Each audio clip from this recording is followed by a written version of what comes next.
Hi, welcome to the Beer Temple, episode number 53, and it's just me today, but that is okay. It's the day after Christmas. I'm going a little cash today. I haven't shaved, which is quickly becoming a Christmas tradition for me. For someone who shaves as much as I do, I absolutely hate it. And today, I'm going to be talking about a style that is relatively brand new in the beer world, and one that I feel that when it's done right can be as good as any style out there.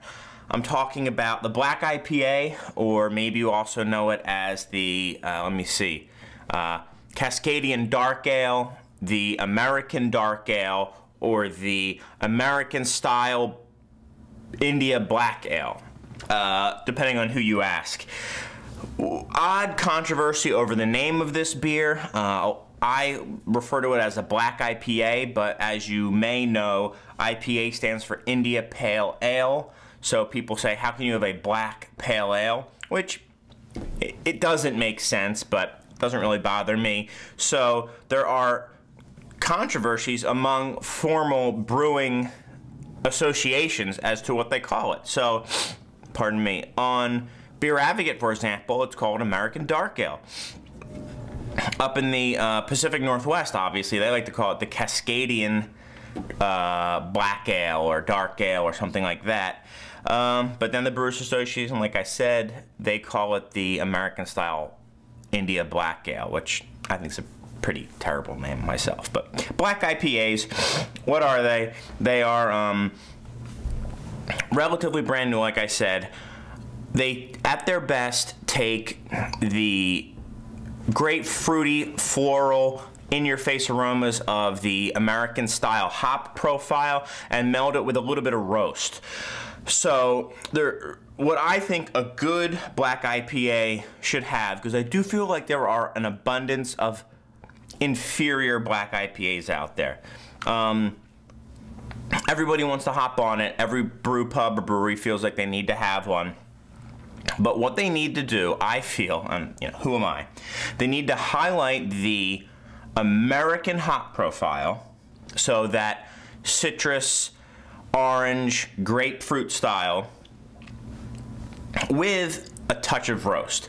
And I feel like usually the hops are done right, but a lot of times it's just an IPA that looks dark. There's no roast to it. And it also should not be a stout. It's not a hoppy stout here. I want some good hops with a nice edge of roast to it that's still nice and light bodied.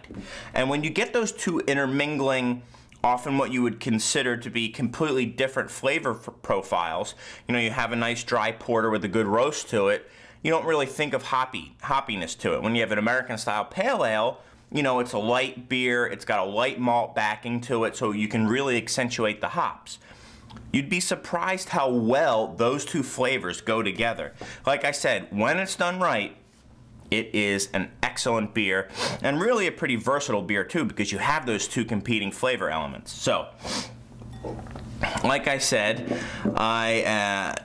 pretty new, so I'm gonna work in the newest to oldest, and the oldest I think is from like 2009 is when this beer was introduced. So, pretty brand new. The first one is Doobie Imperial Black IPA from Yuta. I think I'm pronouncing that right. Yuta Brewing out of Salt Lake City, Utah. And they have a little thing underneath Earth, Wind, and Beer. Interesting that they have that on here, on the inside of their cap. So Yuta Brewing out of Salt Lake. They've been around since the early 90s, but they really just started expanding into other areas outside that general West U.S. region very recently when they expanded into a newer brewery. And at first they started with big format bottles. If you've seen the Labyrinth or the Crooked Smile, something like that, IPA that they have in the large formats. And then very recently, I mean in the past couple of months, you started getting these 12-ounce bottles. And it's kind of cool. They've got this little bottle, this engraving or embossing of a compass around it, which is kind of neat. And I just started seeing these guys on the market around maybe a year and a half ago or so. And this beer was just released, as far as I know, just a couple months ago. So brand new. This is their Imperial Black IPA. And like I said, under the cap it says Earth, Wind, and Beer. This brewery, I was reading, has been self-sufficient from an energy standpoint for over 10 years now. In 2001, they were 100% wind-powered. A lot of the new craft breweries are very, very, very energy conscious. Nowadays, they are 85% wind-powered, 15% solar power, so still 100% reusable energy. And I mean, breweries use a lot of energy. I mean, think of all the water they have to heat up to boiling, and just, whew. All right. Never had this beer. Definitely has, like I said, that American hop profile, that West Coast profile. Grapefruit for days here. That's mainly what I'm getting. I'm also getting a nice, from the hop side, I am getting the roast as well. So we're off to a very good start. The two things I said I want to see in a black IPA are here. I'm trying to see if I can pick out any more from the hops. Nope, it's not bad. I got a nice light chocolate and a good roast to it, and also wonderful, wonderful, like a Cascade Sierra Nevada style hop profile.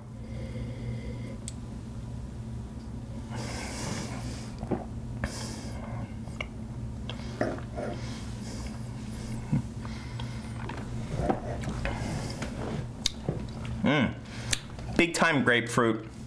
Thick, full, creamy mouthfeel. Interesting. A little thicker in the mouth than I was expecting. But it's nice. I like it. It almost has the mouthfeel identically of a porter. But then you've got this interesting grapefruit, almost like a grapefruit pith, like that white lining on the inside of a grapefruit. That's just got an edge of bitterness to it as well. You're getting here.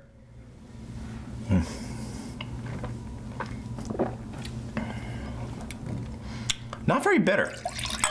Does not have a whole lot of bitterness. It's got, like I said, that kind of pithy bitterness to it, but not one that's kind of growing on you or developing. Pretty much once you swallow it, that's what you're getting. I do have a little bit of roast in there as well. Solid beer, I like it. Good solid effort. I'm gonna go 90 with this beer. The Doobie from Yuta Brewing. Very cool. My first small format beer from them. Next, we have the Yakima Glory from Victory Brewing. We just had them on recently for, I think it was the Headwater Pale Ale on the Home for the Holidays episode.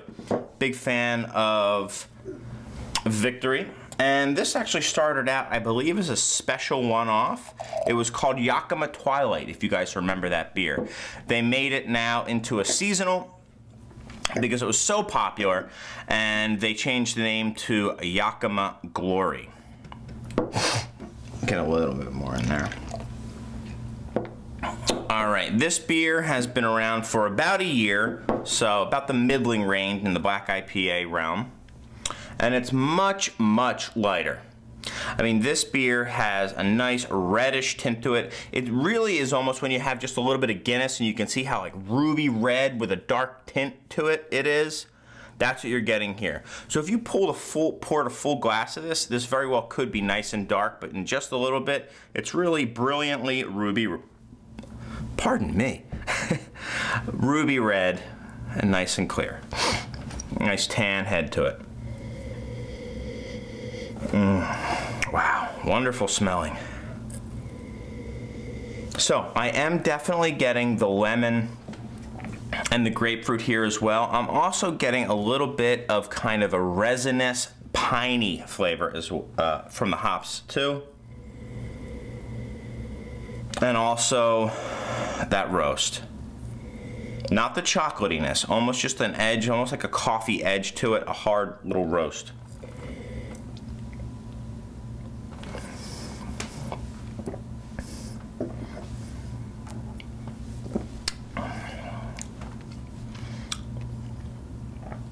Interesting.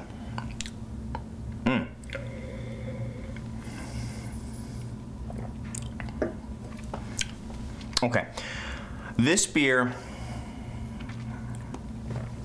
almost has three components here. You've got the hard edge to that roast, you've got the hop characteristics as well, that Pacific hop, and then you've got an underlying malt sweetness as well. So it is nice. It's almost got like a caramel malt, or almost like that British style biscuity malt to it.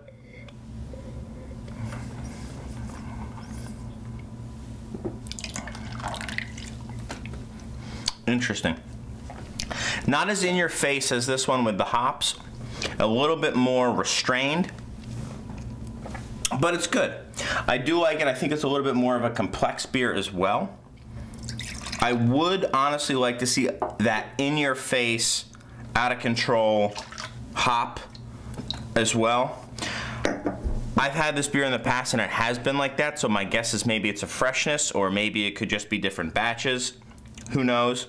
I gotta rate the beer as it's presented to me. I'm gonna go 89 with this beer. I like the complexity, but I want to get that big hop aroma. So, very well made beer. I like it quite a bit. Both of these are definitely tries. All right. On to the third and final beer. This is Stone's Sublimely Self-Righteous. Stone is one of the first Black IPAs I can remember seeing in a bottle. The other probably being Iniquity from Southern Tier. Stone out of San Diego. We've had him on the show a couple times. And this beer was first bottled, I don't know if I just said this or not, I think like 09. So maybe 3 years ago. Comes in 22s only, or if you're lucky and can find it on tap. And I believe it is available all year round. Very affordable bomber as well. I think this cost me like $6.50. So not a cheap beer, but it's certainly not one of those $20 22-ounce bottles you're going to be getting. All right, so this guy, much darker. I'm even trying to see if I can get some highlights to it. I mean, this is as dark as most stouts. I'll take it back. This is darker than most stouts. It is pitch black. Just at the edge, I'm getting some dark brown highlights. The head is fairly fluffy, very frothy and tan. Nice looking beer. But if you poured this, I mean, you're thinking porter stout all the way.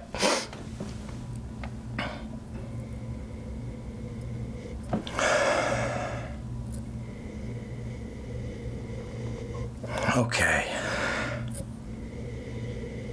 Now we're talking. Lots and lots of bright grapefruit here as well. Almost verging into tropical, but I'm just gonna go with a nice kind of pink grapefruit and almost like a cocoa undertone as well. I'm not getting as much roast here, more of just a nice malt sweetness, like I said, almost like a chocolatiness to it. Predominated by the hops though. The hops are certainly the star, and then when you start really thinking about what you're smelling, that's when you're starting to get the roast.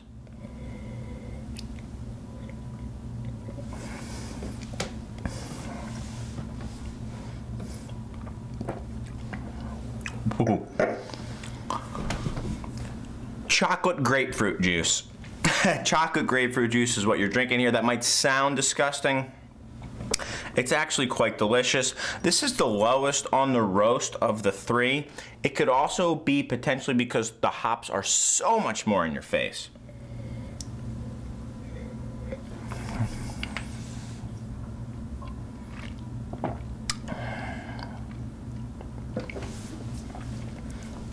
Just trying to pick out some of that roast here. Yeah, you do get a little bit. Very nice creamy mouthfeel as well. The biggest of the hops, I say considerably more. In fact, let me go see, taste it side by side to the doobie. Might as well pour a little more.